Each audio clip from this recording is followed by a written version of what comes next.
just going to go live stream.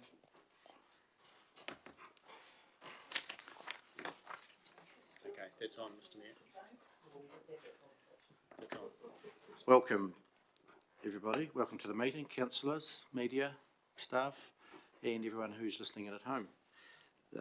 This is the COVID response meeting of 28th of May, and we have a public forum. Mr. Abe Coulter, is he? He hasn't arrived. We have set aside 5 minutes for Mr. Coulter to talk to us, and I believe it was around the fence in the domain, but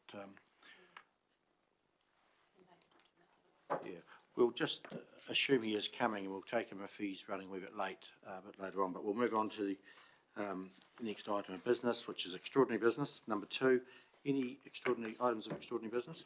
I know of none. Declarations of interest? None. One thing I forgot to do at the start was call for apologies, but we're all here. Item number 4 is the COVID-19 Response Committee minutes of 18th of May. Is there any alterations or additions to that?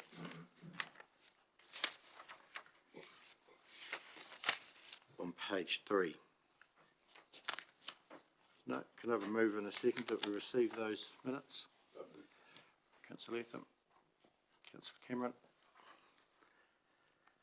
All those in favour, please say aye. Aye. Carried. So next item of business is number 5, Development and Financial Contributions Policy Review 2021. And we've got Tony and Richard there. But just before we do that, on the 19th of March, the Audit and Risk Committee resolved that this report be left on the table for discussion at the next Audit and Risk Committee meeting. But because of COVID, we haven't got one, so that responsibility falls to this committee now. So it'll be considered today. So we need to suspend the standing order to enable the COVID-19 Response Committee to pick this matter up. So I've got a recommendation here that the Standing Order 24.6 be temporarily suspended to enable the Development Funding Contribution Report to be uplifted. Moved Councillor Brum, seconded Councillor McMillan. Any discussion? If not, I'll put the motion in favour. All in favour, please say aye. Carried. So now we have item number 5, which is the Development and Financial Contributions Policy Review. Tony, Richard. Anything further you want to add, Richard? No, thank you, Mr. Mayor. We've had a lot of information on this topic. We've had some workshops. I think today I'd just like to focus on answering your questions so that we can move on to the next stage of work. Yeah, so today is moving to the next phase, and there's a timeline in the report, and it's highlighted where we are and where we need to move to. So, councillors, any questions on the report?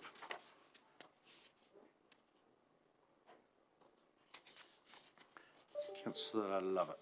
I just had one on your transportation, which I think we might be opening up a Pandora's box on that. Just hang on, Lynette, just a second. I don't know what the issue is. Oh, right.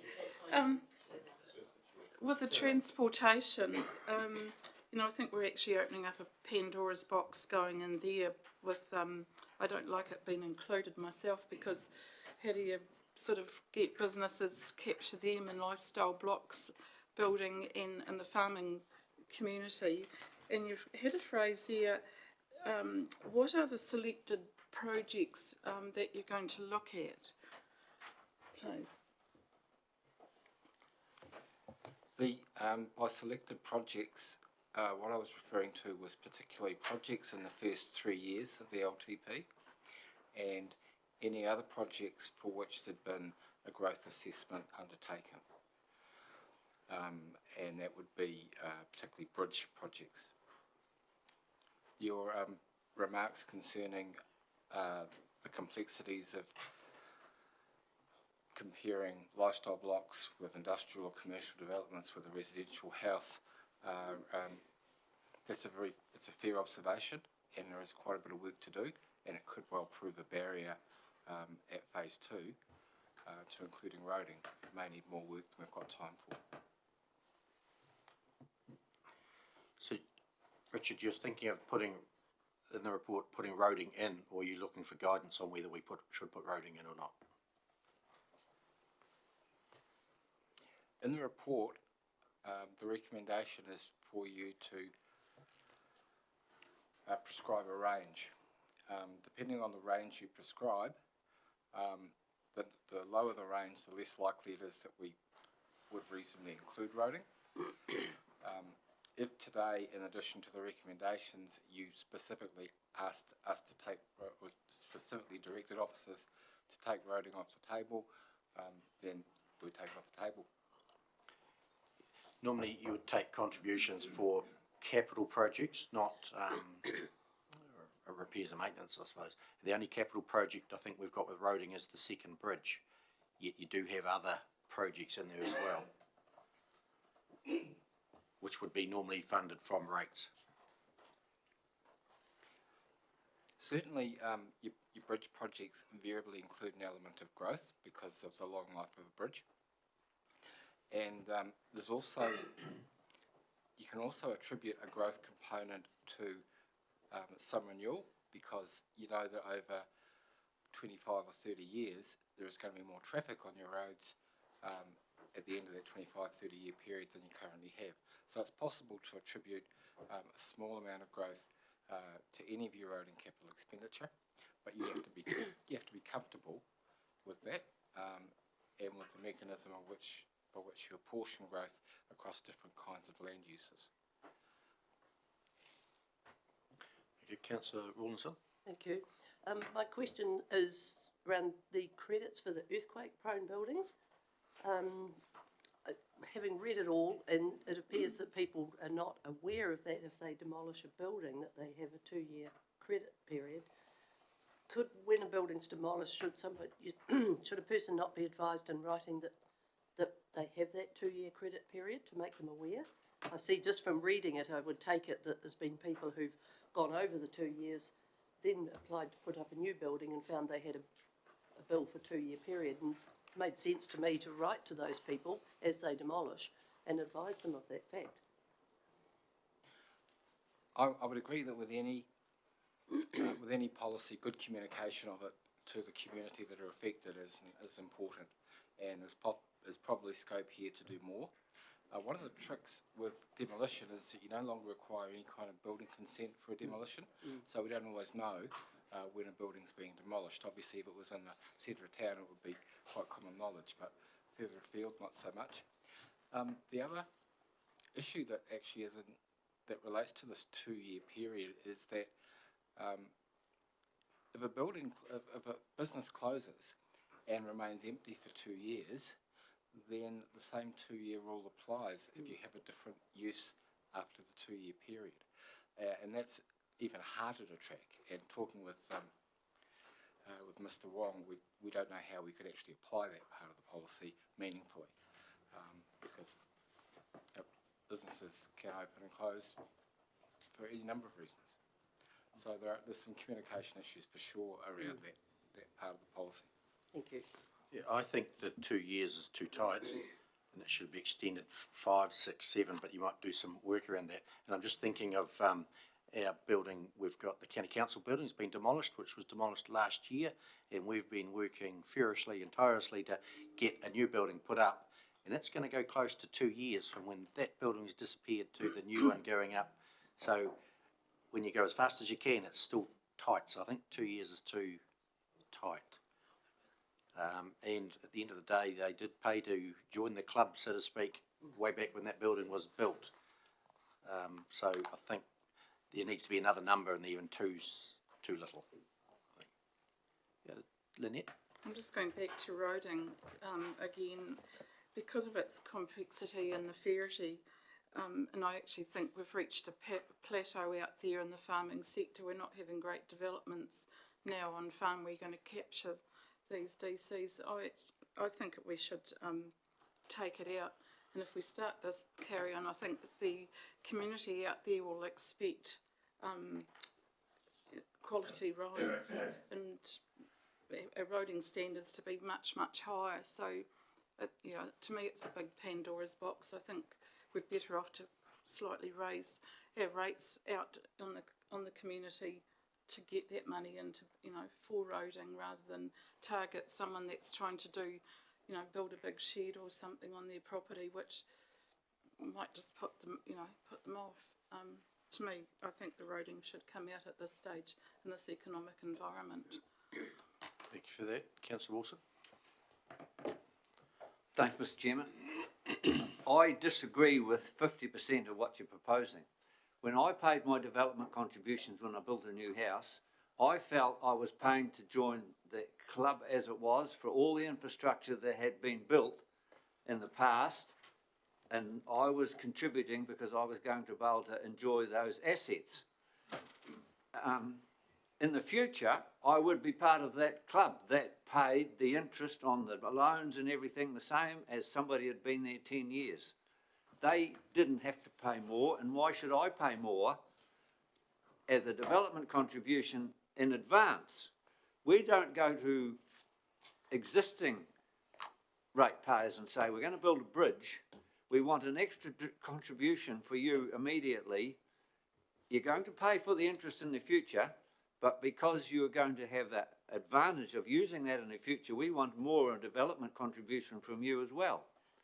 As new people who join the residence area as it was, I think it's completely unfair to expect people, for example, somebody comes to town, builds a house and pays development contribution. Why should they pay towards the new administration library when it's not even built yet? We haven't borrowed the money yet. It shouldn't be included in this. What they're doing is paying for the use of this building, that building, the old library, the infrastructure that's already there. So that's my opinion, that I think, why have you included future stuff when people have not actually contributed to it? Richard? I think that's the idea of it, it's future stuff. I think there's two things I need to say in response to the point you're making. And the first is that ultimately you as council, when you adopt the policy, will choose what goes into the schedules of capital works against which a development contribution is calculated. If it's your view that it isn't fair, that projects should be included in the schedules until such time as they are built and people are benefiting from them, then that is a decision that's completely open for you to make. Why are future assets included?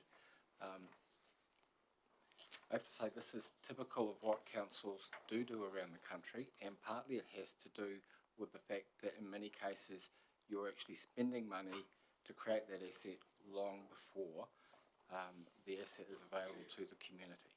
So that's the principal reason. But if as a council you think that it should only be the money that's spent and the assets that are completed that are included in your schedules, that's a decision that's completely open to you. I was just thinking back a few years ago, the government made a decision, I think they did, about development contributions, if I've got it right, about not allowing councils to collect them. What happened in the end? Can you recall?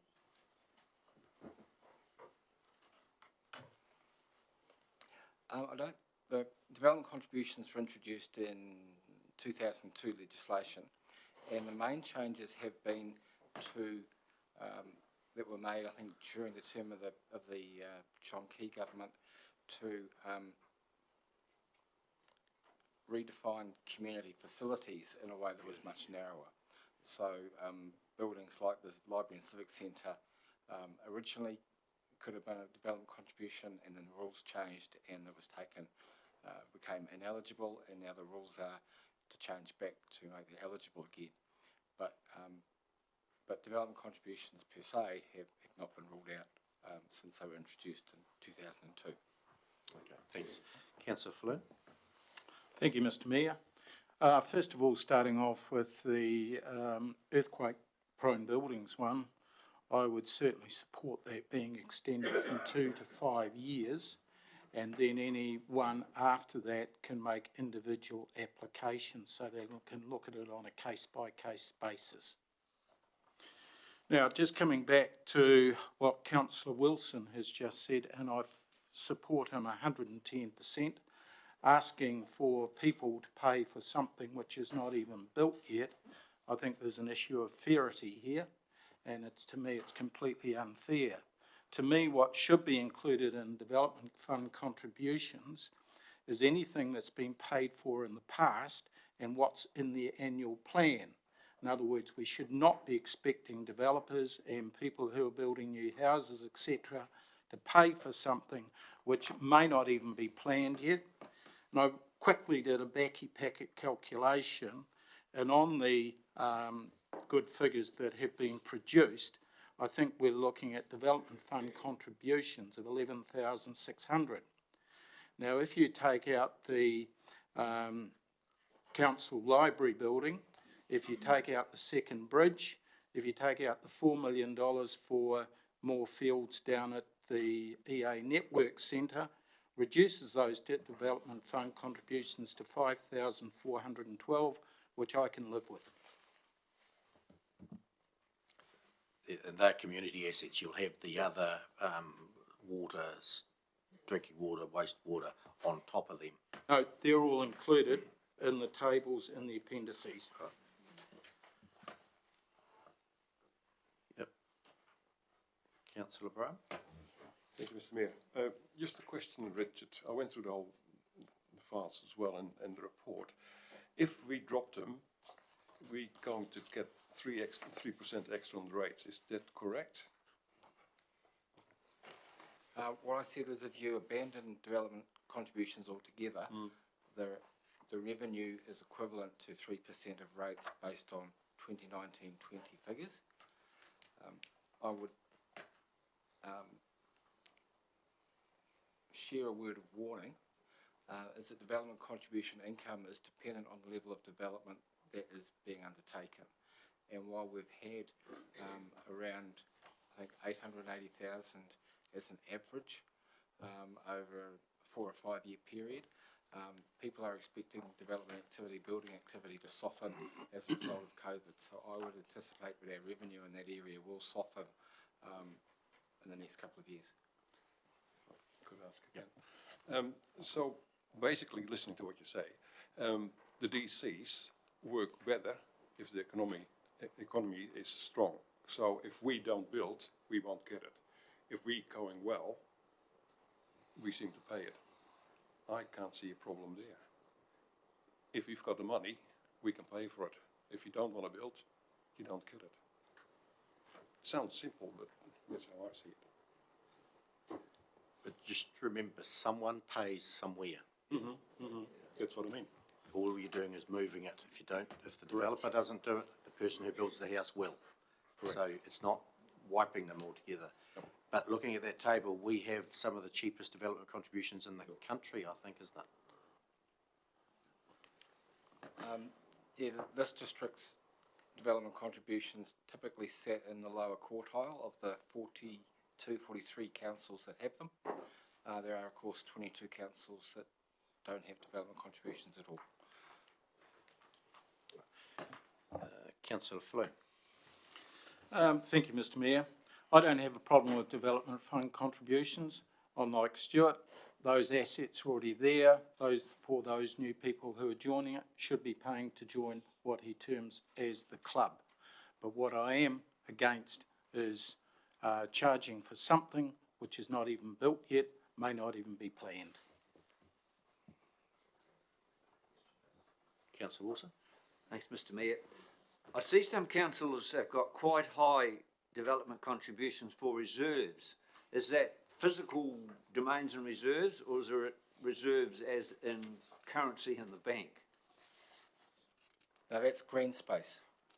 It's domains and reserves. I seen a table, one of the tables you talked about, charging development contributions as an example on playground equipment and upgrading whatever. We have reserve contributions which fund those. What's the difference? Reserve contributions are taken under the Resource Management Act, and there is currently the current legislation is that the ability to take reserves contributions will end in 2022. The current government has a Resource Management Amendment Bill which has been through its second reading, which it repeals that change. So long as that amendment bill passes into law, my advice to you would be very strongly stick with financial contributions rather than development contributions for your reserves. It's a much more useful source of funding. Which is the status quo. Which is the status quo. Yep. Thank you, councillors. Any further questions? Councillor Falloon? Yeah, thank you, Mr Mayor. Just one final question. What is the growth factor based upon? I see some have got 5%, 7%, 10%, etc.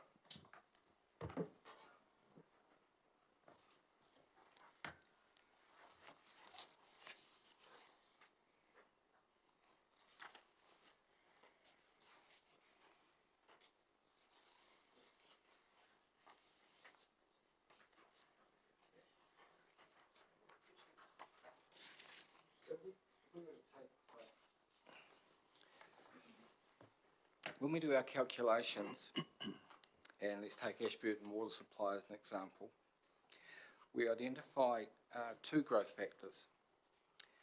One we call the project growth factor, and the other we call the applied growth factor. The project growth factor, as I understand it, is an estimate of how much of the capacity that's been built is surplus to current needs. In other words, it's for future users. The applied growth factor is, and in the case of Ashburton Water Supply, is we look at the maximum number of connections to the scheme. We look at the current number of connections, and we see that the difference between those two is the growth capacity. So in the Ashburton Water Supply, when we did the calculations in 2018, there were 1,302 sections of growth capacity and a maximum connection of 10,000, so that was 12.77% was the applied growth factor.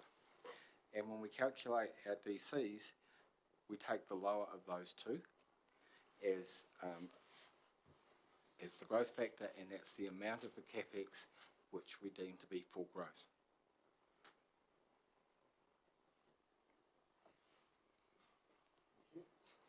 So on page 23, or number 12, there's a range of options there.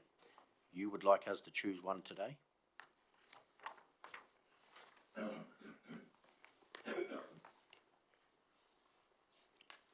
Sorry, I'm on the wrong. Page 23. 23. Top of the page here, number 12. Do away with DCs, retain DCs, increase DCs, and 3 options of increasing DCs at different levels.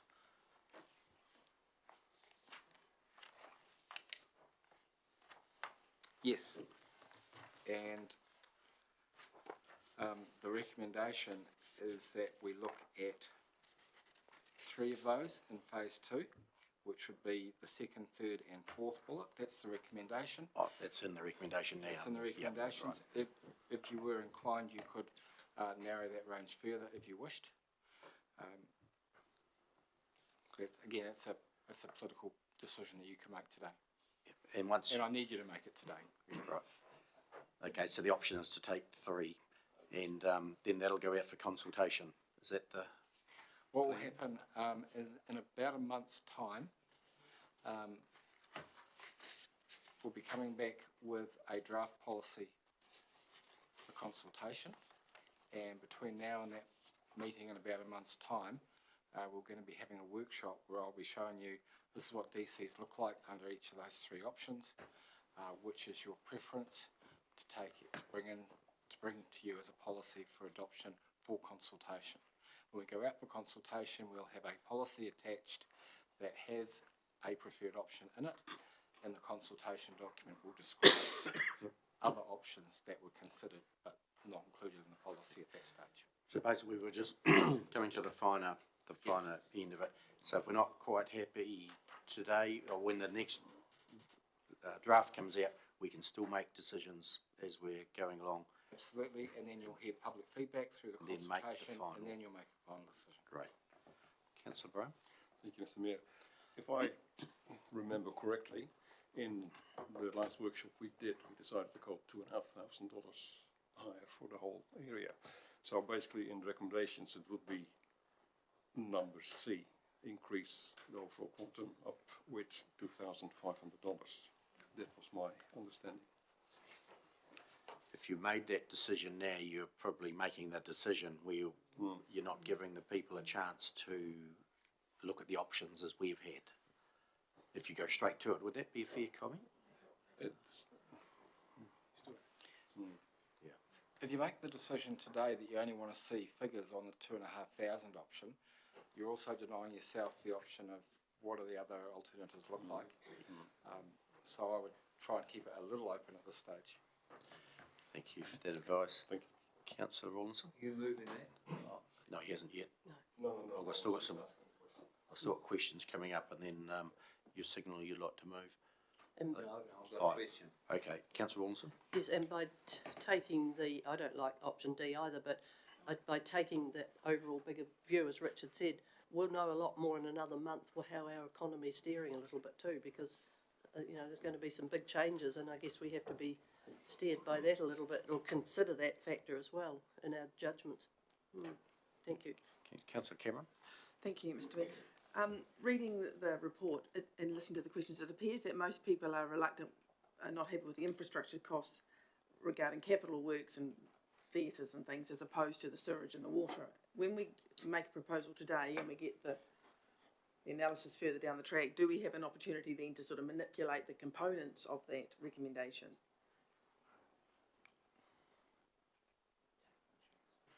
Short answer is yes. Councillor Wilson? Thanks, Mr Chairman. I would like to move that we look at each of those 5 recommendations separately, because some are positive and some are negative, so Take them apart. take them apart. Yeah, when we get there, yeah. So we'll get there in a few seconds, but I'm thinking we're talking about the EQC bit, moving it out, so you've made note of that, and the, not EQC, EQ, drop the C, earthquake-prone buildings who'd get demolished, and roading, there's no real desire to put roading in, I think we're hearing that. So no work to be done on roading as a DC, yep. Yep. So we take those recommendations in part. If someone like, does it, Tony, Richard, does it make any difference if we pass one and not the other, or if we so decided?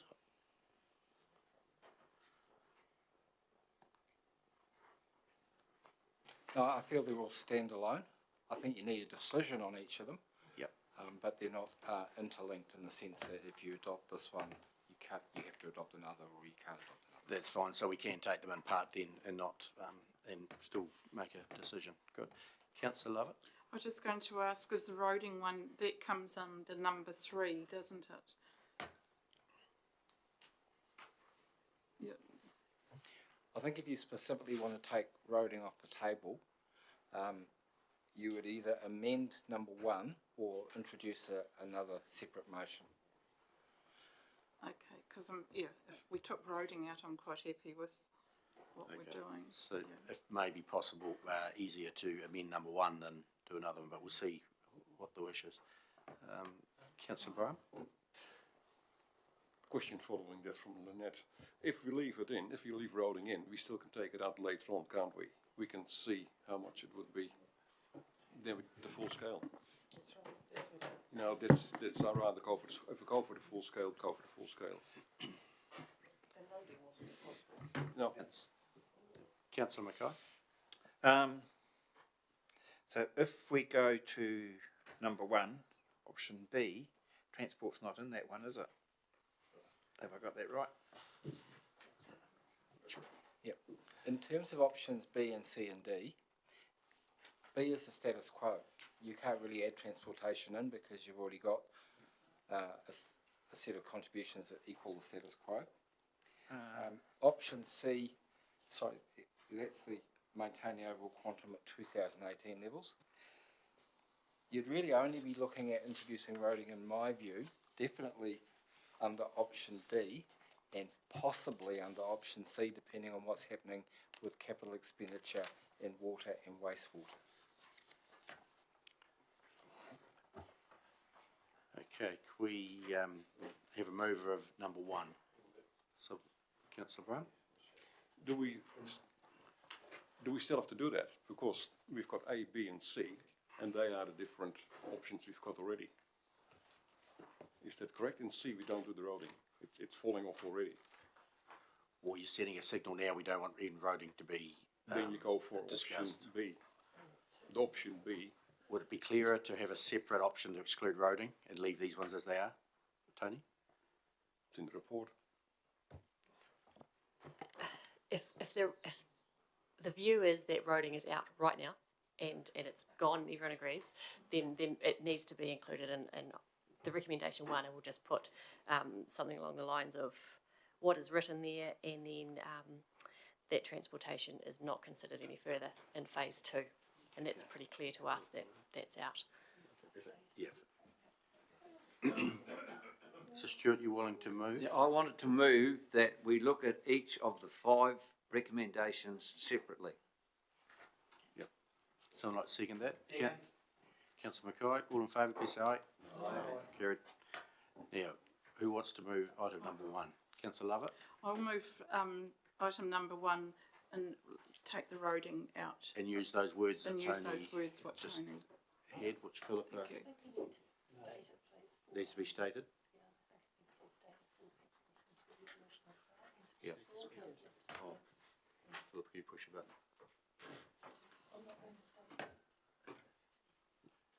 You give us the process. I think if the resolutions can be stated clearly, for each mover and seconder needs to clearly state what they're moving. So Councillor Lovett, if you'd like to read the recommendation, and then we'll ask Tony to repeat those words she had before put on the end. Okay. That the council approves that the range of options for detailed assessment of overall development contributions in phase 2 include option B, maintain overall quantum at 2018 levels, option C, increase overall quantum by up to 2,500, and D, increase overall quantum by 5,000 with the added excluding roading. Transportation. Transportation. That's all we need, just excluding transportation. Yep. Yes, that will do it. Okay, you've got that, Philip? Thank you. If you second it, Councillor Wilson. Sorry, Councillor Falloon. Yeah, just a question. We get a seconder first. Oh, Oh, yeah, I'll second. did he get, no, there was a motion before to take them one at a time. Councillor Carol Cameron? Yeah, second it. Okay, now discussion, John? Stuart, Councillor Wilson raised the point before, should we be looking at all 5? And therefore, should we be not looking at option A through E as part of the resolution? Is that what you're aiming at, Councillor Wilson?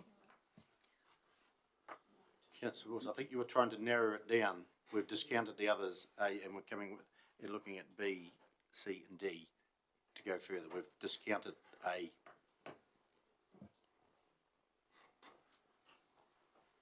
Councillor Wilson, do you want to? Which page are you on? I was looking at the recommendation to the councils on page 5. That's, I thought, what we were discussing. Yeah. And at the moment, we're discussing, it was moved and seconded, number 1. And I'd like to move an amendment that we disregard option B and D, and our assessment is option C. We have an overall quantum increase of up to 2,500. There's an amendment there, seconder for that. Oh, yeah, just on that amendment, Stuart, was it to exclude transportation as well? No, it was, we're going to have a maximum of 2,500 on our development contribution, and obviously decide how it's going to be decided. So you're silent on transportation. That's a mover of an amendment. Sorry, Mr Chairman, I wonder if that can be clearly stated, the full resolution. Okay. My amendment is the Put your council. light on, put your light on, Stuart. Must turn yours off, Diane, you go off, thank you. My amendment is the council approves a range of options for detailed assessment of overall development contributions in phase 2. Include option C, which means increased overall quantum by up to 2,500. So we're going to increase the development contributions by 2,500, up to, and Tony and Richard will decide, come back to us and say they want to do it here, there, everywhere, and we'll be able to say no, we want it all to be on water, for instance, or all on roading, or all on something. We give them a limit of 2,500, and it's up to them to come back. That was my idea. Is there a seconder for that? Yep. Councillor Rawlinson has seconded the amendment.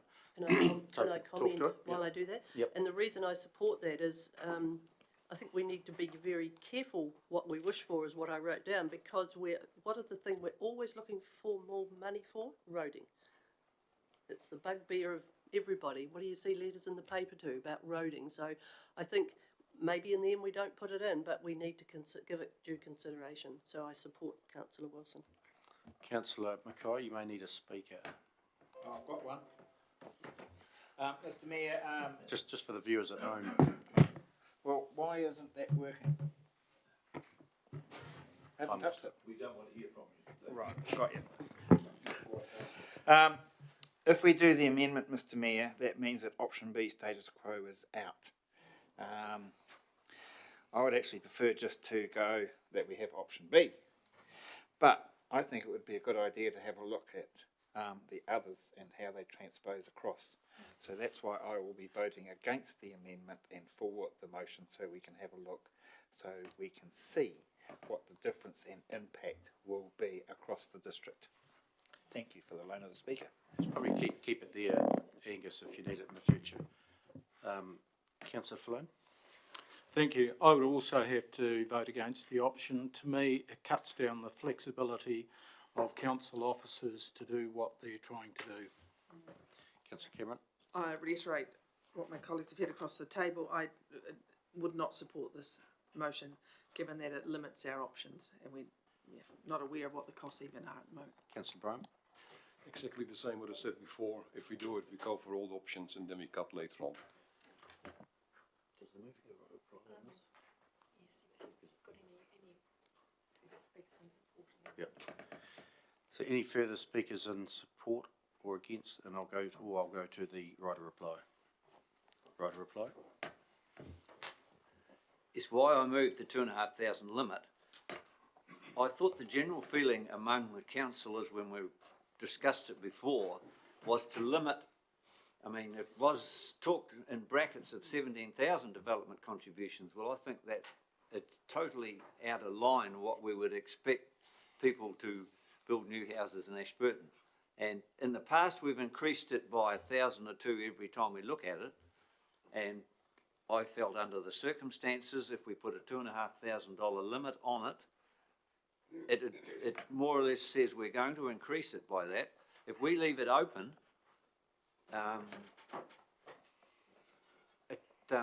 it's going to penalise people that want to build new houses if we come out for the top amount. And I think we've discussed it enough. We've read heaps of stuff, and we know exactly what we're doing. So that's why I've put the $2,500 limit on it. I'm going to put the amendment. All those in favour say aye. Aye. Against? Aye. Lost. So we're back to the original motion. Any further discussion on that, Councillor Brown? Oh, no, sorry, I'm quite happy to go to the recommendation again. Yeah, it's still sitting there. Yeah, Still, number one. so we're back. So the discussion on that, if there is any, or I'll put that motion. Right of reply, Councillor Lovett? Need it. I'll put the motion. I'm in favour. All those in favour, please say aye. Aye. Against? Carried. Thank you. Oh, against? Record. Two against. Recorded? No. 2 against. Item number 2. Someone like to move that recommendation? That council approves further work being undertaken in phase 2 to close the development contribution loophole on network extensions by using service connections as a trigger for network extensions only. I'll move. I'll second that. And I've got my lights on. Oh, sorry. We're working between an old system and a new system, somewhere in between. Any further discussion? I'll put the motion on in favour. All those in favour, please say aye. Carried. Item number 3. The council approves further work being undertaken on the wider aspects of the network extensions as a separate issue outside the review of the development funding contribution policy. Councillor Cameron. Councillor Falloon. Moved and seconded. Open for discussion. Done. I'll put the motion. I'm in favour. All those in favour, please say aye. Carried. Number 4, that no further work shall be undertaken in phase 2 on the issues of indexation and catchments, and council will maintain the status quo on those issues. Mover, Councillor Brown. Seconder, Councillor Cameron. Open for discussion, debate. I'll put the motion. I'm in favour. All those in favour, please say aye. Aye. Carried. And number 5, the council approves further work being undertaken in phase 2 on the issue of longer timeframes for development contribution credits for earthquake-prone buildings. And I'll move that, seeing I brought the subject up. Councillor Rawlinson, Councillor Brown. Moved and seconded. Further discussion? If not, I'll put the motion. All in favour, please say aye. Aye. Against? Carried. Thank you very much. Next item of business is the review of the library collection policy. Page 64.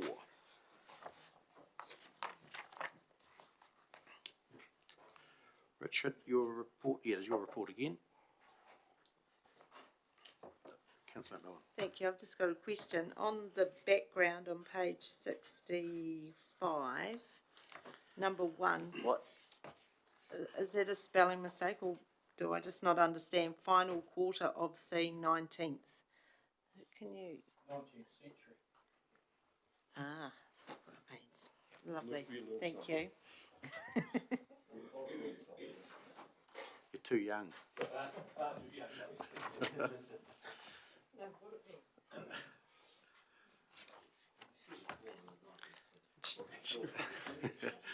In the last quarter of it. Yeah. Even I don't go back that far. Richard, just have one question. It's around consultation. We're not going out for consultation on the policy, yet I'm just thinking, why wouldn't we? Because the library, what's in the library is what the people out there want. So how do they get their needs addressed in the library if we're not giving them a chance to look at this policy? Or are they two separate things?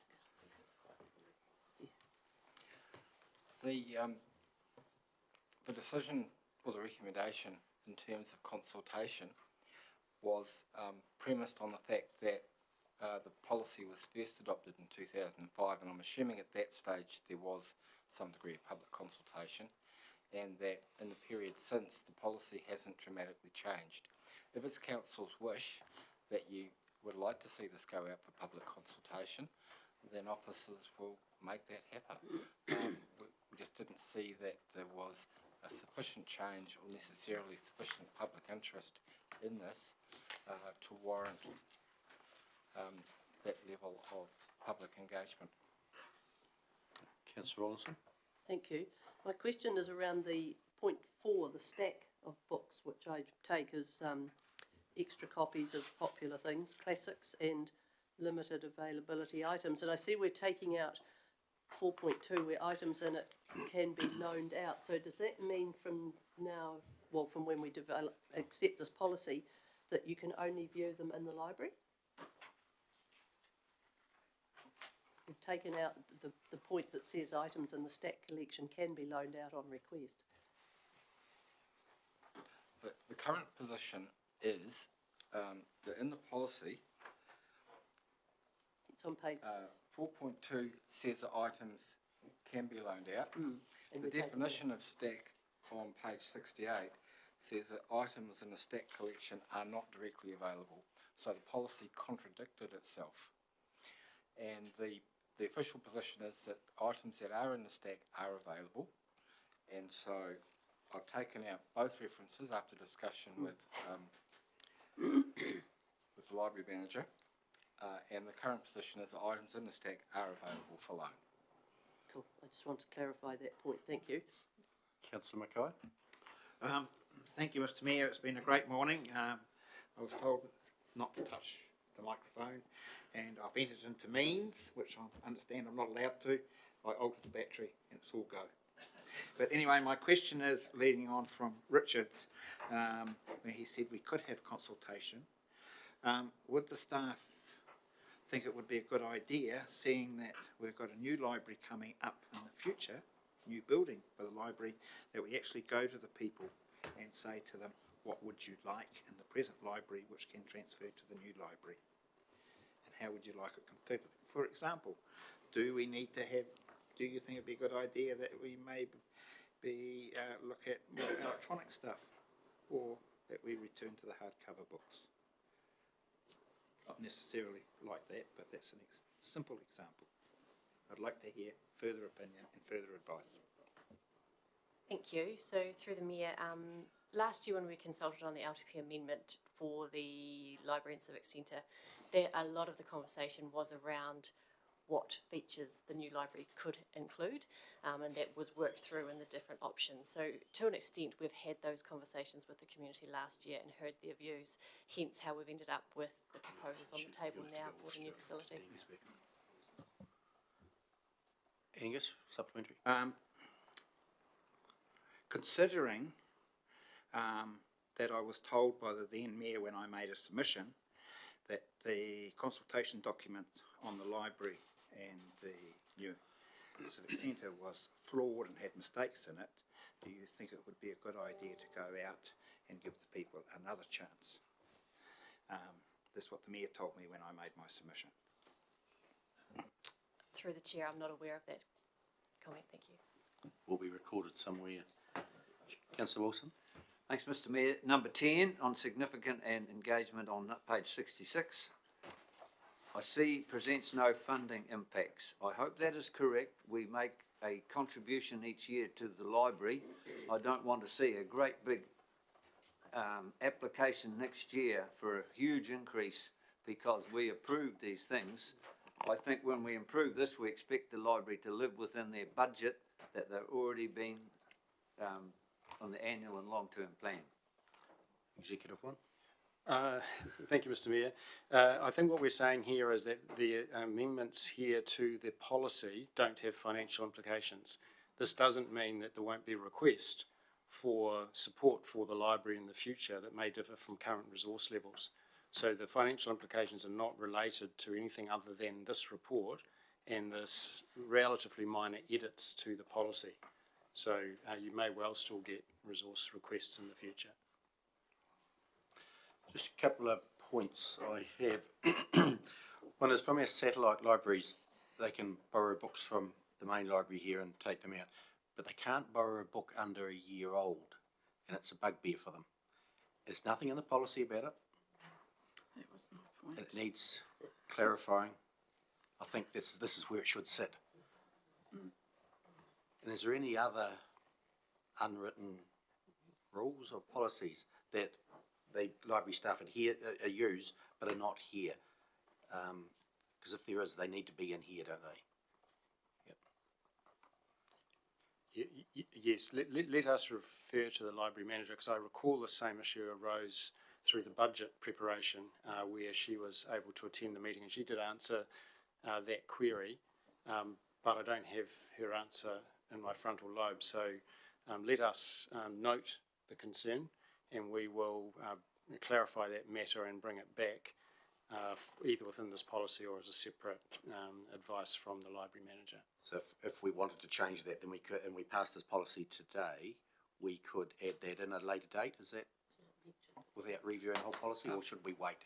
One of the options that is in front of you, and I have to admit I'm not crystal clear on the delegations to the COVID committee, but I know that the delegations to council restrict to council the ability to adopt a policy. Yeah. So it could well be that today you recommend this to the next council meeting, by which stage we'll have that information and the opportunity to amend the policy if you wish. Yeah, you're correct. It doesn't say here, but I've made a note early on that this recommendation is to council, so it can have another wee tweak between now and then. So it doesn't say there in the recommendation, but it is to go to council. So, and one other question I have is in the deselection. 7.1, items no longer meet the criteria and are no longer required, and it says may be sold, donated or recycled. Is may the right word, or will be? What other, if you use those three options, what's the fourth? Is there, maybe says there might be more options? I think will would be clearer than may. Yeah, okay.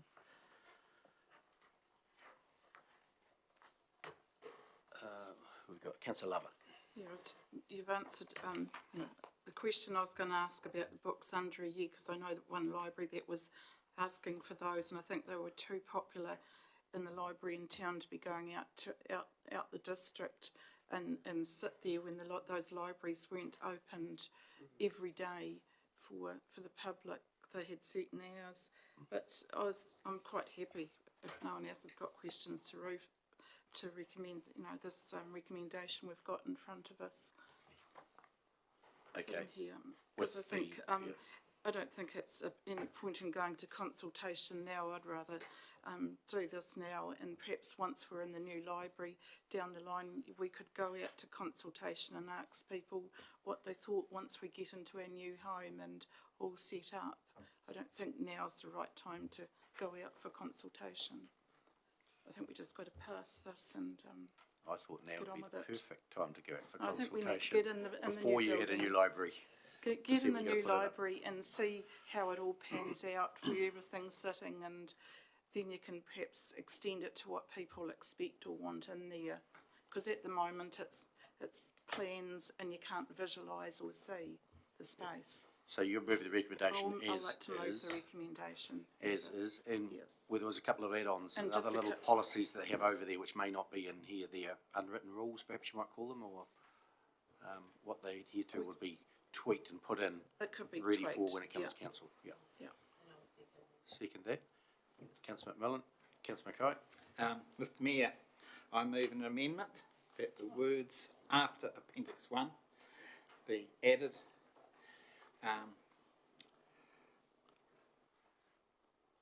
We go for consultation to the people of the Ashburton district.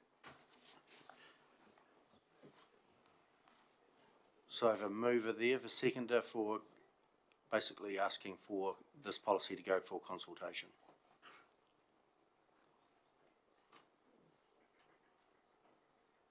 The motion, the amendment lapses for lack of a seconder. Good try. Councillor Cameron? Can I just talk to the motion now? Yep. Just a query with regards to your remark, Angus, was the original, so I'm not sure the timing of your amendment, but was the original consultation with the community flawed, as has been alluded? Like we'd have another consultation if it was flawed. If it's not flawed, what's the point? But it would be good to know that. Yeah.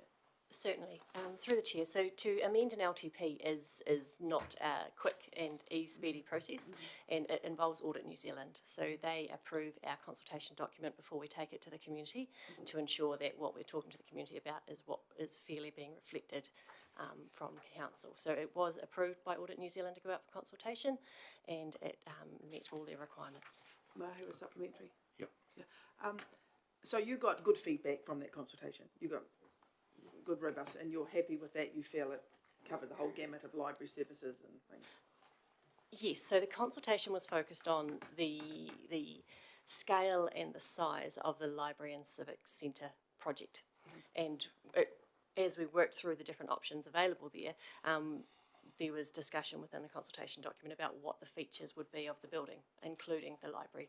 So we did cover off at a And high library level. services like electronic versus games versus Yes, video, yes, all and that whether sort we're of going to stuff. have a That music room in there and all that was those all in different that features. consultation Yes, it document. was. So where does that fit in this policy? All those, like there's a soundproof room, does it fit here or is that somewhere else? And this is about the collection. This is about library books. And so consulting on the tweaks to the library book collection is the issue before you. But we have already consulted the community on the services in a much broader sense that should be provided by the library, which covers the issues of and we talked at the time a lot about Tūranga, the City Council Library in Christchurch, which has just opened, and we could all go in there and see, you know, pits of Lego, and we could see sewing machine classes, and we could see wet rooms and sound rooms and digital this and fancy that. And so we said, that, is this the sort of modern library that this community wants? Not to the same degree, obviously, as Tūranga, but this is the direction of the library. We got a lot of very positive and supportive feedback that this community would like to see the new library based on what we were calling a modern library concept. And that was really clear and really loud, and council moved accordingly to design a building and to build a building that accommodated the community's wishes in that regard. This policy is around the collection of books and how we might tweak it to remove some inconsistencies. Consulting on this policy, in my view, isn't consulting on all the services that the library should have in the future. This would just be consulting on whether this collection policy meets their need. If we want to ask the sort of questions that we asked through the LTP consultation process, that's quite a different thing, in my view, to consulting on the amendments to the collection policy. And that's why I asked the question. Councillor Mackay? Mr Mayor, I'm quite happy to work with staff to back up what I said earlier, and I would like to thank the Chief Executive for his explanation, because that's exactly what I thought this was, and I thought this was a good opportunity for people to say exactly what they wanted on the shelf, and that's why I moved the amendment, which I lost. Thank you for the opportunity. Thank you. Thanks for the clarification, Hamish. Roger? Thank you, Mr Mayor. I would support the recommendation as the Chief Executive has explained what it is about. We have well experienced and expert staff knowing what's going on in that building, and I'm quite happy to let them get on and do the job. Okay, I'm about to put the motion. Does write a reply if needed? No, I'll put the motion. I'm in favour. All those in favour, please say aye. Aye. Carried. And that's a recommendation to council. So we'll see it again. Councillor... Recorded against, please. Recorded against, Councillor Mackay. So, thank you, Councillor. That takes us to the end of the open part of the meeting. I've got... Oh, just an open part? Yes, I've just got a question. I've been approached by people about rubbish in Ashburton lying around. I know it's a perennial thing, but where as a council can we do something about it? Or I know people are doing it voluntarily, but it seems to be a perennial thing that Ashburton is an untidy town. You walk along streets and even out in residential D areas, people throw rubbish away. What can we do? Is it an education thing, or is it we utilise PD boys to pick it up, or where do we actually go? We haven't got an item on the agenda for it. No, it's a thought, so we'll leave the thought with Hamish and let him think about it. Yeah. Or you talk to him later and could make it an agenda item, and perhaps the next COVID, or when we get back to not service delivery, whatever it's called, infrastructure, it might come there. Yeah, and perhaps, Councillor Wilson, we can refer to that general subject matter in the activity briefings material that we're currently preparing for. I think it's the 18th of June. We're going to get a chance to send questions in for that. Certainly. just send away. And I'm sure you'll get a chance to question on the day as well. So, thank you, members, media, and no members of the public. So we'll, I'll move, we move in. He didn't turn up. Yeah, I'll move into committee first. I'll move, we move into committee. Have a second up? Councillor Cameron, all in favour, please say aye. Carried, thank you. We'll have a break now for quick cup of tea.